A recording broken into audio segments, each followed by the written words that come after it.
कि कई कार्यों में पशु हमसे आगे होते हैं, जैसे कि हाथी खाने में, बाज जो देखने में, कुत्ता सूंघने में, चोर को पकड़ने में, कबूतर जाति जीव में, कंगारू छलांग लगाने में, घोड़ा दौड़ने में, कुतिया संतान उत्पन्न करने में इत्यादि।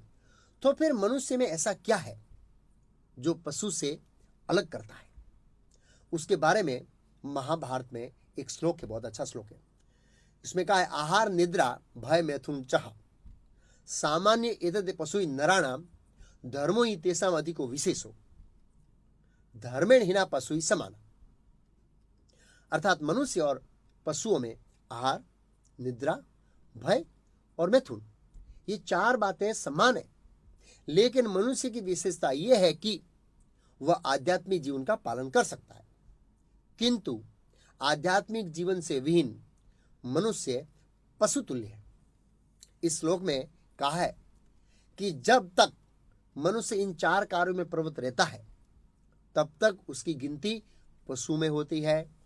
धर्मेण हीना पशु ही समाना, तो मनुष्य कब कहलाता है? धर्मो ही तेषाम अधिको विशेषो, यह धर्म मनुष्य को पशु से अलग करता है। इस धर्म शब्द के अर्थ को हम दूसरे दिन में विस्तार से समझेंगे।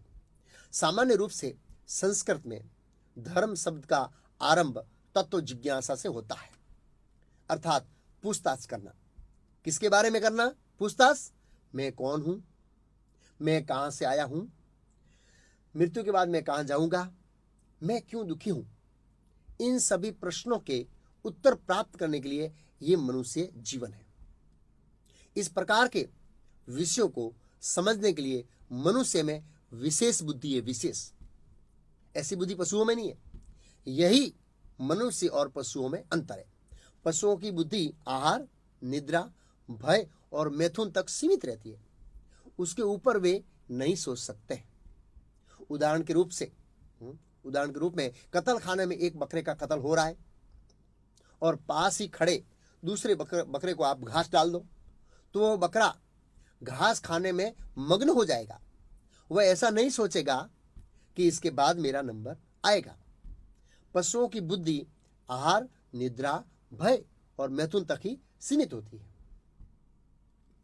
हम कुत्ते को भगवद गीता समझा सकते हैं। यदि हम समझाने जाएंगे तो कुत्ता भौंकेगा, वाह वाह वाह। हम पशुओं को सत्संग में आमंत्रित नहीं करते हैं, क्योंकि भगवान ने उनको धार्मिक विषयों को समझने के लिए बुद्धि नहीं दी है। जब व्यक्ति तत्व जिज्ञासा करता है तब वह मानव सभ्यता का उसका स्तर आता है, शुरुआत होती है वहां पर मानव सभ्यता की।